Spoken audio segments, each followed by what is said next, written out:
The NHL is back, and so are the expert hockey handicappers at WagerTalk and SportsMemo.com. Right now, you can lock in as many handicappers as you want through the Stanley Cup, giving you 25 weeks of hockey for $3.99 using coupon code PuckTime100 when purchasing an NHL season pass. Lock in your favorite handicapper through the Stanley Cup in July.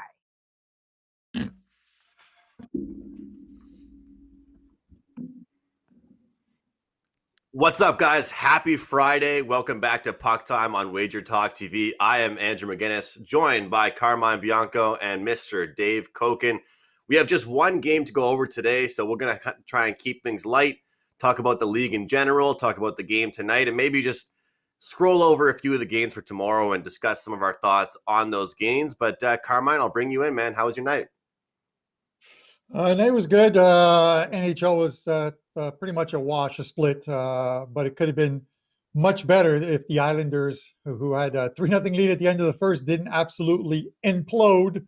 But with that said, we had a ton of great games. It's just too bad the NHL can't really split these games up over a few days, and we get stuck with the dog that we have tonight.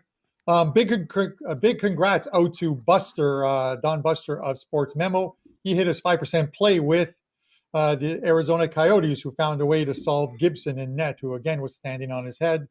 And of course, Andrew, you know, because I gave you this play very early on, Liverpool plus 128. My 5% play was a very easy winner on a Thursday afternoon.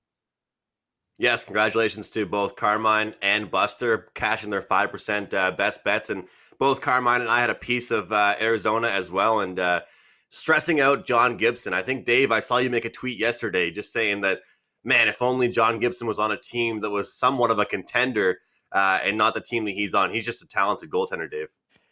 Yeah, he is. And, you know, if I'm the Ducks, because they're still at least 2 or 3 years away, in my opinion, from serious contention. It's not like if they were the Kings have a lot of young prospects there. They could move up a little quicker, but Anaheim, I don't think is in that position. I think Anaheim ought to look to trade him. They could, look, they're a team that needs to get prospects, more and more prospects. And I think they ought to explore that. Now, whether Gibson would want to go, and I don't know what his trade clause is or anything like that, I have no idea, but he would fetch them a haul. And I think that they're a team an organization at this point that probably ought to consider that. But, you know, I'm not a GM, so what do I know? I'm right there with you, Dave. My only question is, what would that team look like without a backbone of a goaltender back there? I'd kind of be questioning what would happen. What do they look like now? They stink. Yeah, nothing's a difference. Let's call it straight. They're a bad team. Yeah. Anaheim and San Jose. San Jose's in a rebuild, and Anaheim just isn't any good. They don't have any offense. They've got one line that's halfway decent. Their fourth line's a disaster. They just don't have offense, and so to me, there's like 4 or 5 teams in the league that have absolutely no chance right now, and they're one of them. And to me, what you've got to do in that situation is start stockpiling, because you are nowhere close to contention right now. So you take your best guys that are going to get you the most, and in Anaheim, that's clearly Gibson. He would absolutely fetch them, because a number one goalie like that, he would fetch them a mother load in return. And that to me is what you do. It's not like the other teams, like the Kings, I think already have their prospect haul, and now it's just a matter of getting them experience. They're going to be pretty good in a couple of years. And San Jose's just got to go through a whole process now. They don't really have anybody to deal. But to me, if you've got a first-rate goaltender on a really bad team, you look to deal. And Anaheim, unlike any other team in the league, is in that position. Because if you look at the other really bad teams, they don't have good goaltenders. So Anaheim has a prized possession for a lot of teams.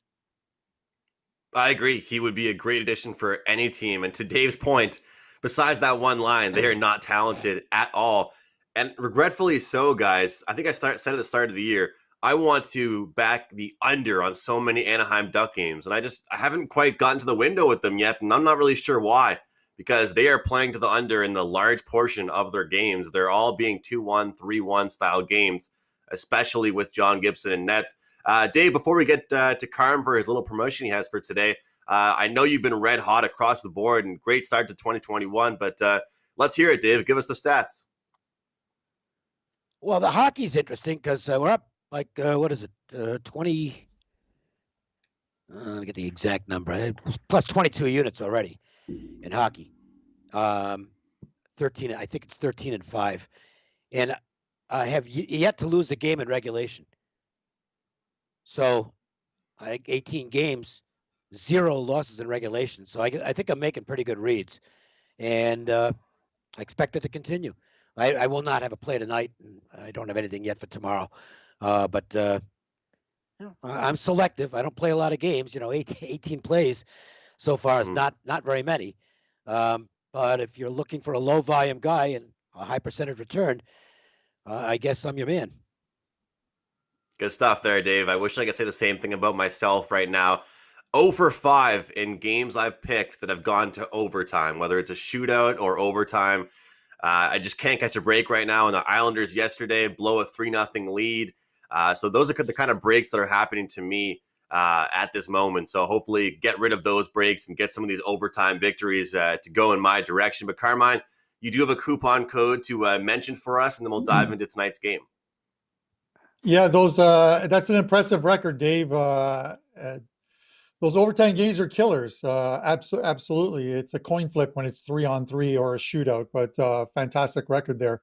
I have this is good only until Sunday, till the end of the month. If you use coupon code ALL100, you can get $100 off a 30-day all-access, all-sports package of mine.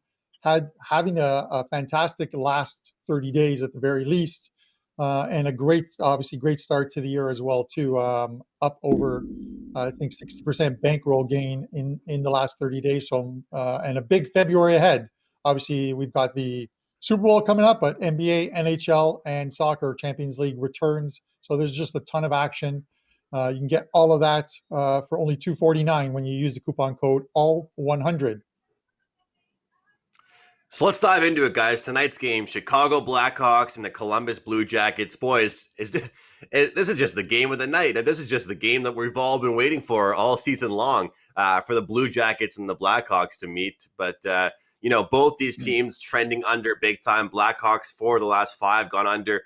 Blue Jackets for the last 6 have gone under the posted total.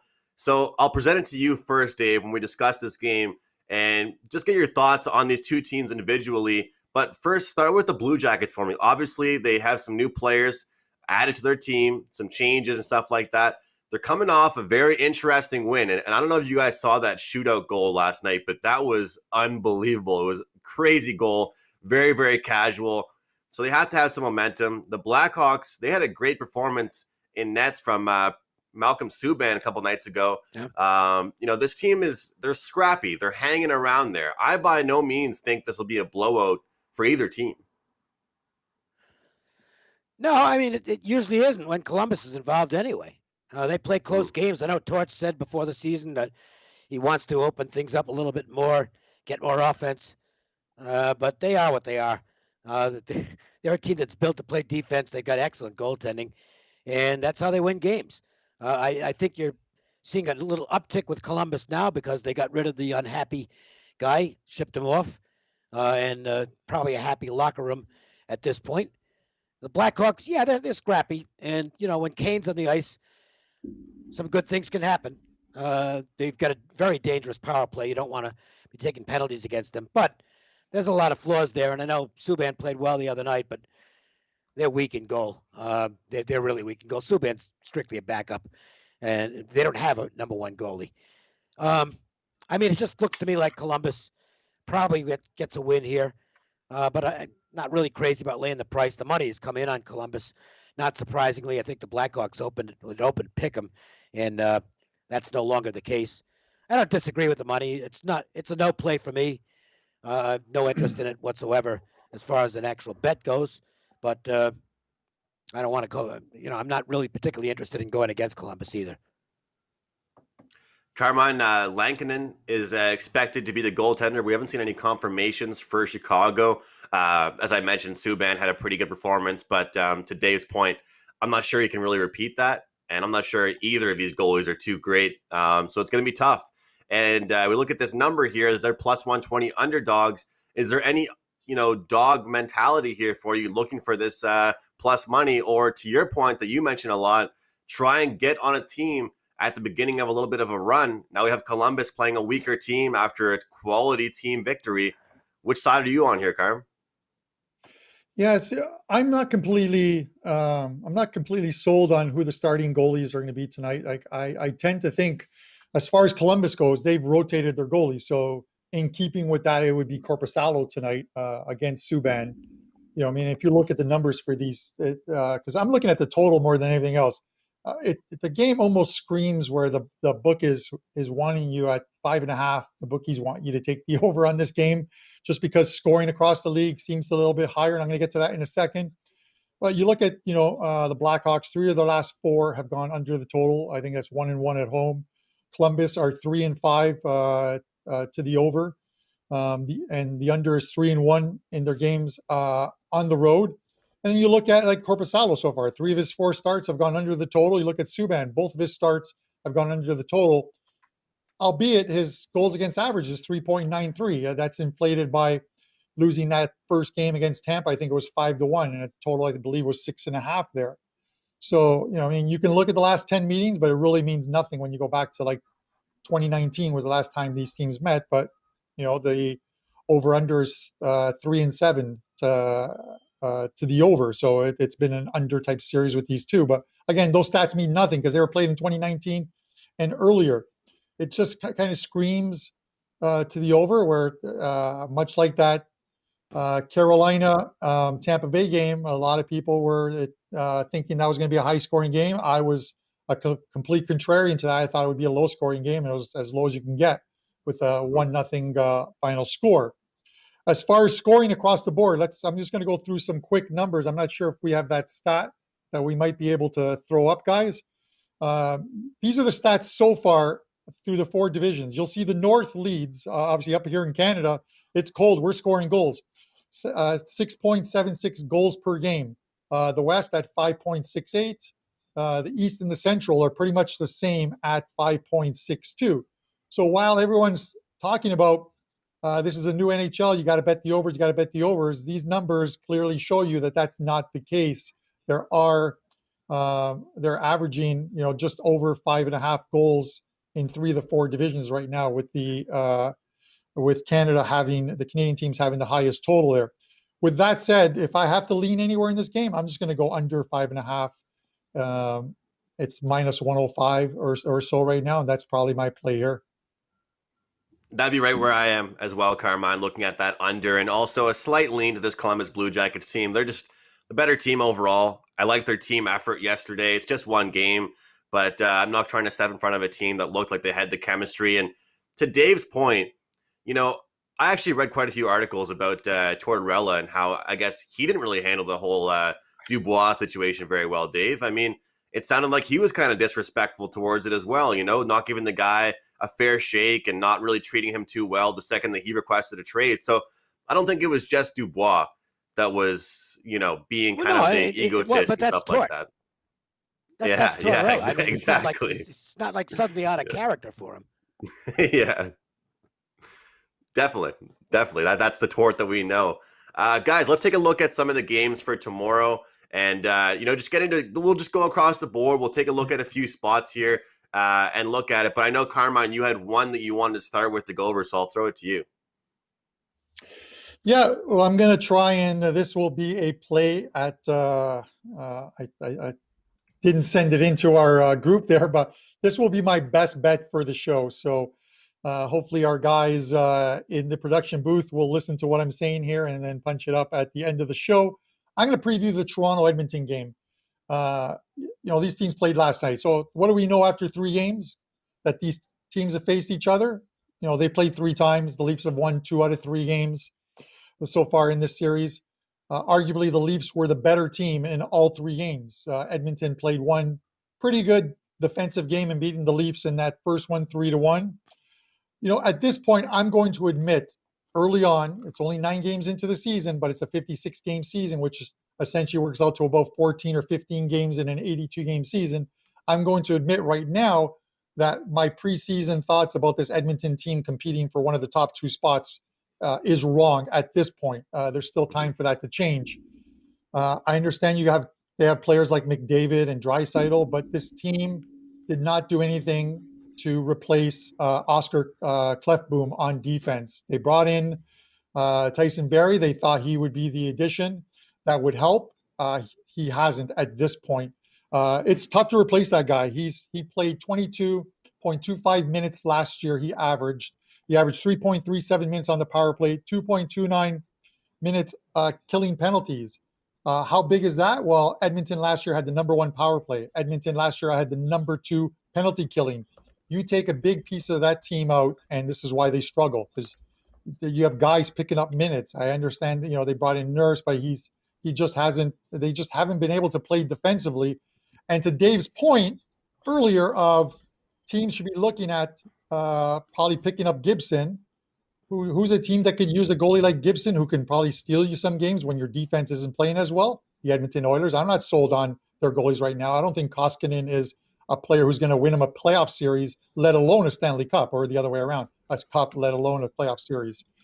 With that said, every single game, the first 2 games stayed under the total. Last night's game went over the total of 6.5, and it needed a big third period to happen. 3 power play goals, I think 4 goals in total in that third period. For me right now, in this game, I'm looking at the Leafs minus 125, but more so I'm looking at the under 6.5. That's going to be my best bet as far as this goes. The Leafs, as far as this game goes, they're not happy with just a split. They're going to want to win both games in Edmonton. Freddie Anderson, oddly enough, 7-0 against Edmonton in Edmonton after last night's win.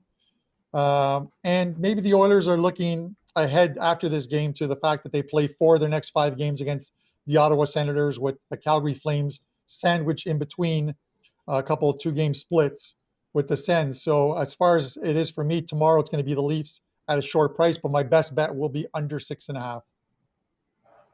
Well, if it ain't broke, don't fix it, right, Carm? Carmine's going right back here with the Leafs, also liking the under in this game. And well, Dave, why don't we just go over this game as well, the 2 of us? We'll take a look at this game and share some thoughts. And one thing I will say is that game last night between these 2 teams was crazy. It was just a crazy hockey game. It was kind of like the Detroit and Dallas game. It was just goal after goal and weird times, weird types of goals. The third period was very wacky between these 2 teams. And, you see Wayne Simmons getting on the board a couple different games now for him.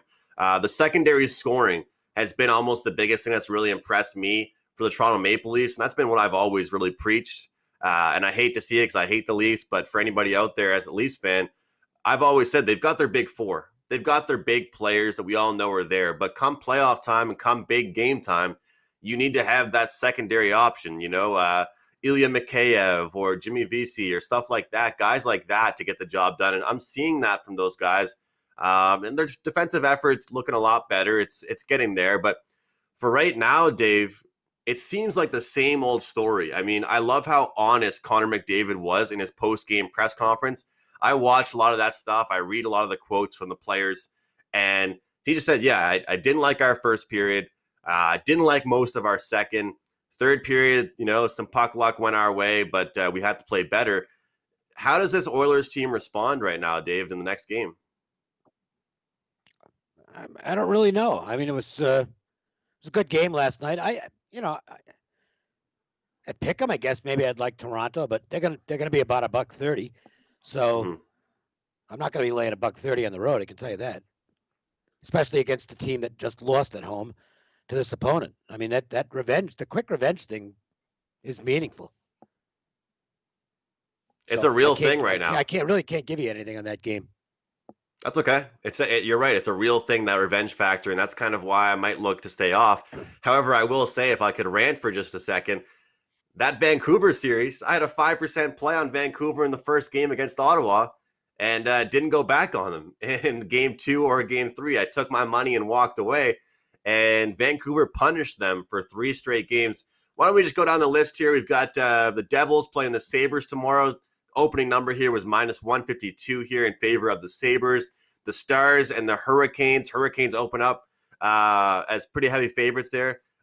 You look at this one, Dallas, Islanders and Philadelphia. The number is minus 121 on that. Boston and Washington should be an outstanding game.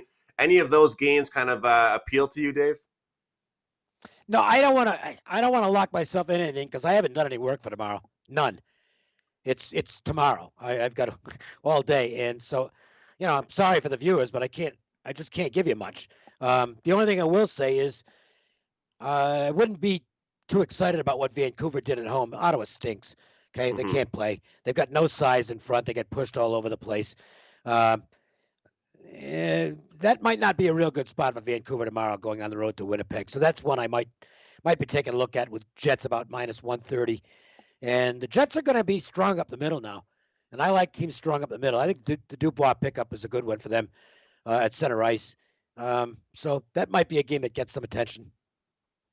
Good stuff. And I remember that segment that you guys cut open, Dave, with Marco. I think you were on that. Yeah, you were on the show. You asked Marco, you're like, let's get a big explanation here what the whole fat and sassy remark actually means, and the whole that kind of expression. And I'm not sure if it really applies here, Carm, for this Canucks team, but they didn't have a great start to the season. They were very sloppy in their own end. They weren't strong and responsible defensively, and they go ahead and beat the Ottawa Senators. So, Dave, correct me if I'm wrong. I don't know if this is really a fat and sassy, but it definitely is kind of a feeling good about yourself, right? No, it's definitely not, because it's never on a dog. It's usually a favorite that's Marco would deem as being comfortable. Well, they're a road dog, so that's no. Well, I would say it would probably be a letdown spot. You might be getting a little value because Vancouver's got a bunch of wins all of a sudden, and don't think for a moment they're a good team, because they're not. I'm right there with you. Carmine, do you agree with us? Yeah, listen, I agree with Dave. It's something I use across a lot of sports. I look at not only the advanced schedule for a team, but who they've played, strength of schedule. Because sometimes you've got a team, who string 4 or 5 wins together, and they're just not as good as those wins are, because they came against teams that were equally as bad or even worse and struggling. I used it in a sense, kind of in a sense yesterday, as far as switching sports for a second. Liverpool, Tottenham. Tottenham came in having having gone unbeaten in 8. Liverpool came in having not scored a goal in the league in 5 games, 4 or 5 games, and yet I took Liverpool and they won 3-1. Why? Because you look at strength of schedule and you'll see that Tottenham played 4 teams that aren't even in the league. They're in lower leagues in different competitions. They struggled against good teams. I used that to my advantage and took the plus money and won yesterday.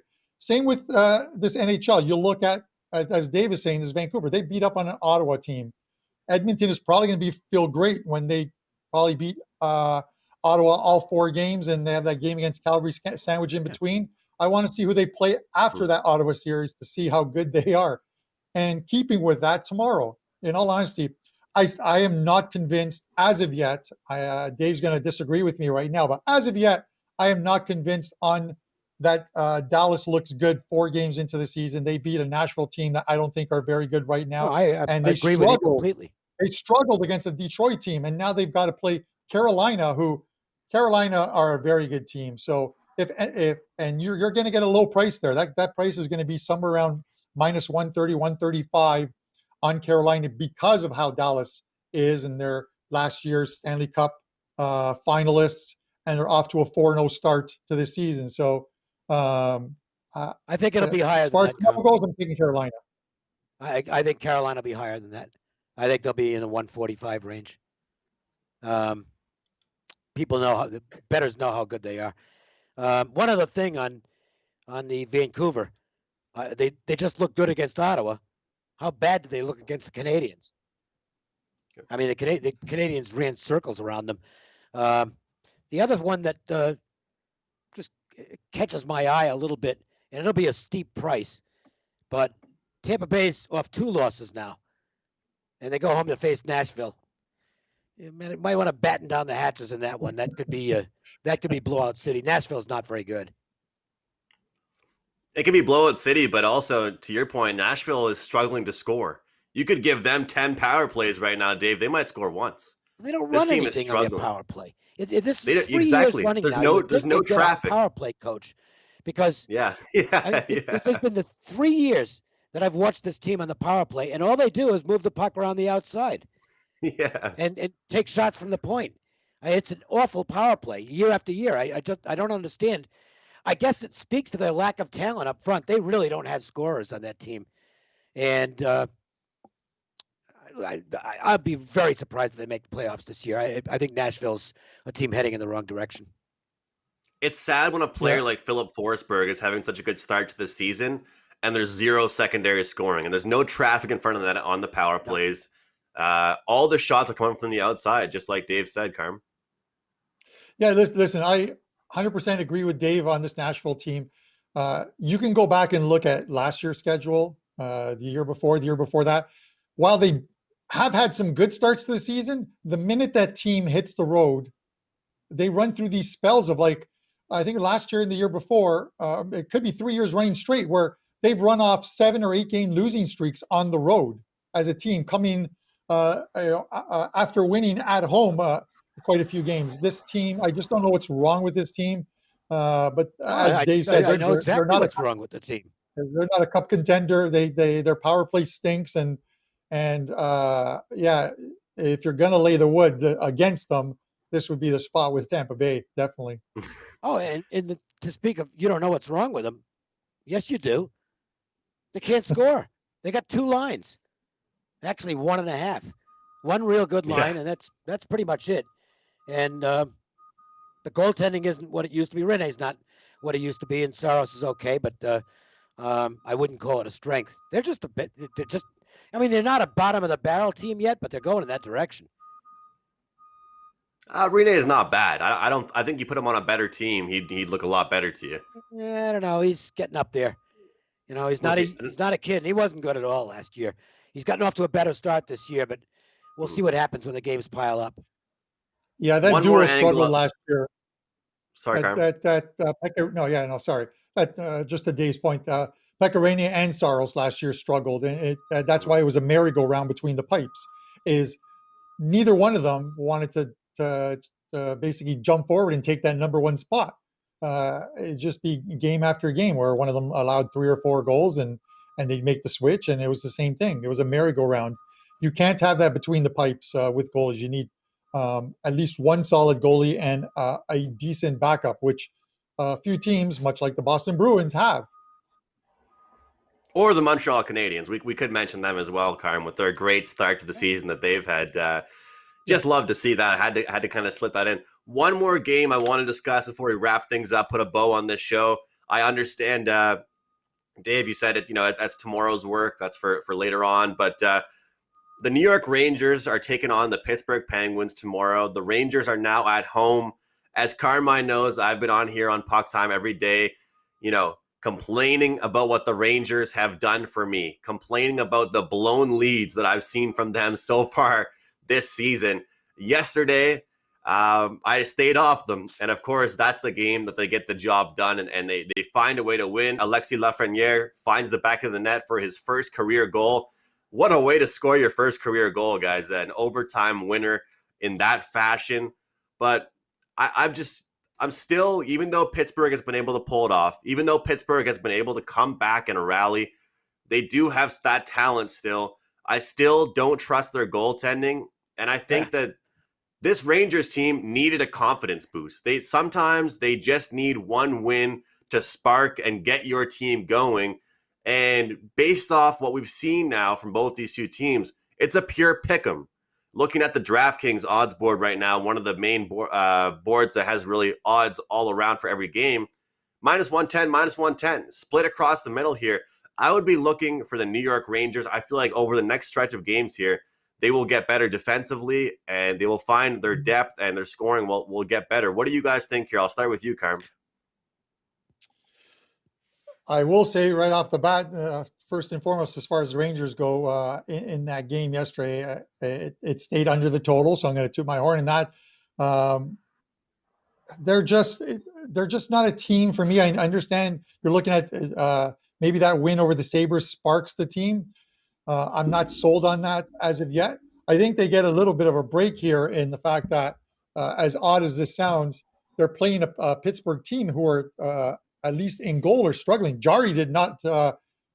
He's just not doing it for this team. He is struggling immensely, and it's I think Dave mentioned on one of the earlier shows, the problem with getting rid of a guy like Matt Murray is you're never worried about who's on the bench that can replace you when you're playing bad. And as the number one guy, he hasn't stepped forward as of yet. That team is struggling right now. I don't want any part of this game. I'll be honest with you right now. Don't want any part of it just because of the goaltending issues, and then the fact that I need to see the Rangers scoring 3 to 4 goals consistently for me to feel good about ever backing them. Any thoughts on these two teams, Dave? Well, I just was going to say this. You want the perfect landing spot for Gibson. It's Pittsburgh. Perfect, because they've got maybe 1 or 2 years of run left in them, and then it's going to be rebuilding time.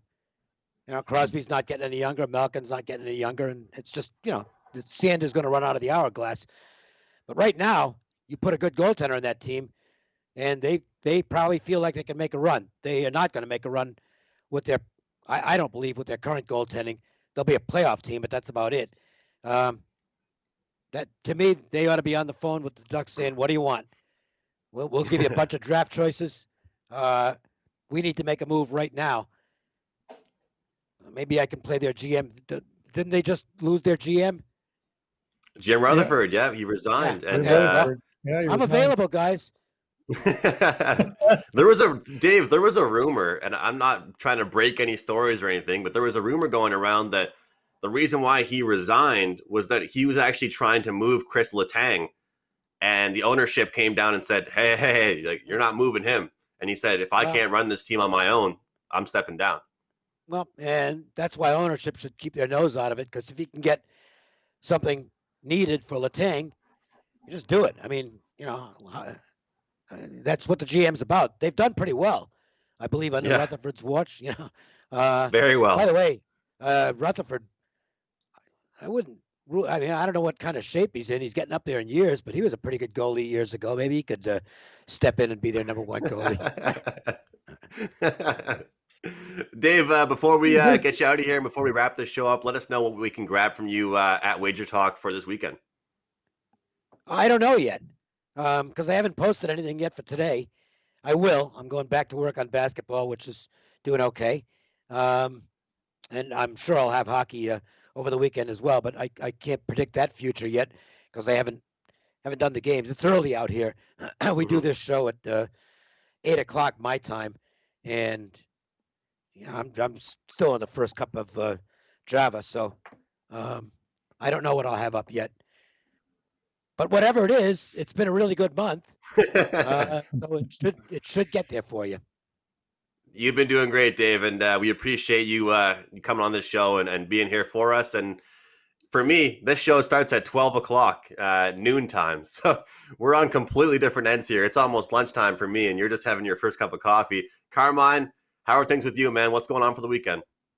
Yeah, I'm sandwiched in the middle time zone here. So I'm just sitting here. It was starting at 11 a.m. Eastern time, all fat and sassy with a dozen donuts, half a dozen donuts, because I think my wife just grabbed the box. But it's all good. Listen, I'm going to be Dave's PR guy for a second. At the very least, if you haven't bought Dave Koken's stuff, it's Friday. Pick up the 3-day all access. Get all of his plays Friday, Saturday, and Sunday. And then he's back on the show on Monday, and we can discuss it. With that said, I have a couple soccer games up for today. I will have full cards, NHL and soccer, both days, Saturday and Sunday. So that 3-day all access, or that 30-day deal that I've got is a good one. And I'm waiting on a price for NHL. If I see the number I want, it'll likely be up as one of my higher rated plays for this season. So I can't say it'll be up for sure. Because the books just don't have the numbers out yet. If it's priced where I want it to, it'll be up as a 5 this weekend. And Carm, I actually don't really have a best bet for the show. I have one play I'm going to mention. It's actually a prop play, but I know you had that one play you wanted to mention, and I believe it was the under in Leafs and Oilers. Yes. So after Arizona's win last night, I had 2 best bets last night. Obviously, the Vegas -1.5 plus 165 bet was canceled with the game being canceled due to COVID. But Arizona came through at -140-ish, and that's Andrew. That's 8 straight show best bets in a row winners. If only my regular season NHL was just as good as this show best bets, Dave, it would be a hell of a lot better. But with that said, the Leafs Edmonton Saturday game under 6.5 as the show best bet. Everybody out there, hear that right now? Carmine 8-0 best bet free plays here on the show. So it pays to tune into Puck Time. And I just want to take this time, like I usually do on Mondays or Fridays. We reached a record high for our Puck Time on the season for views yesterday, guys. We surpassed 4,000 viewers on Puck Time yesterday. We had over like 250 likes. The support has been unbelievable. The chat room, we do see you guys, whether it's Facebook, YouTube, Periscope, Twitch. We appreciate you guys tuning in. It means a hell of a lot to us. We're happy to see you guys heading over to both Sports Memo and WagerTalk. Buster capitalizing on his 5% NHL. Dave is killing it. Both Carmine and I are getting it done with our big plays, but we're not satisfied. We'll get it going. The entire crew is having a great 2021 for the most part in the NHL. My pick is going to be Oliver Bjorkstrand. I can't even pronounce his name, to get a point, over 0.5 points tonight for the Columbus Blue Jackets. You guys asked for some props. I'll start giving you some more props. For Dave, for Carm, I am Andrew. Thank you guys so much for watching. We'll see you Monday for Puck Time at 11 a.m. Eastern. The NHL is back, and so are the expert hockey handicappers at WagerTalk and SportsMemo.com. Right now, you can lock in as many handicappers as you want through the Stanley Cup, getting you 25 weeks of hockey for $3.99 using coupon code PuckTime100 when purchasing an NHL season pass. Lock in your favorite handicapper through the Stanley Cup in July.